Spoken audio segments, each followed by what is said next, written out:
I've got a pretty interesting view on it, and I need to be mindful in how I put it across. So, can I ask a bit of a controversial, because when your high net worth clients, they work very closely with you, you become friends and they ask advice and all of that stuff. Have anybody come to you and asking questions like, they probably, have good amount of good running business, good capital, and for them, they're planning to get married.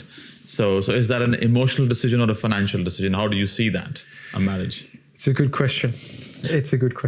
I've got a pretty interesting view on it, and I need to be mindful in how I put it across. So marriage is an emotional decision. Yeah. Right? You don't go to marry someone because they're going to make you money. It's never been like that. It never should be like that. Agree. And it never should be seen as a way that I'm going into this marriage because I'm going to get divorced either, right?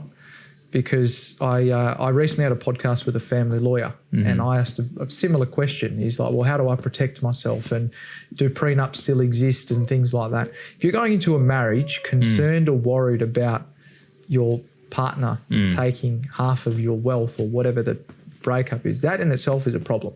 And it's probably an alarm bell that you're getting into the wrong relationship or the wrong marriage.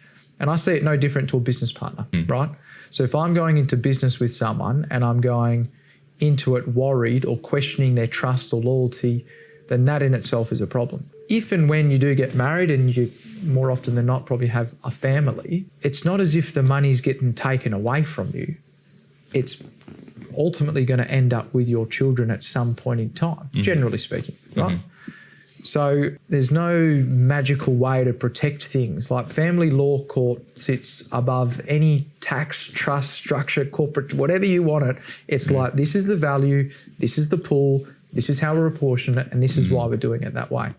So yeah, I think if and when you do go into marriage, you can sign prenups and things like that, because they still exist. I think they're called binding financial agreements or something like that. They still do exist, and for the mega wealthy, they can be enforced. But I think before you get into the relationship or the marriage, maybe first question if that's coming across your head, if you're getting to bed with the right person. It's a good conversation to have.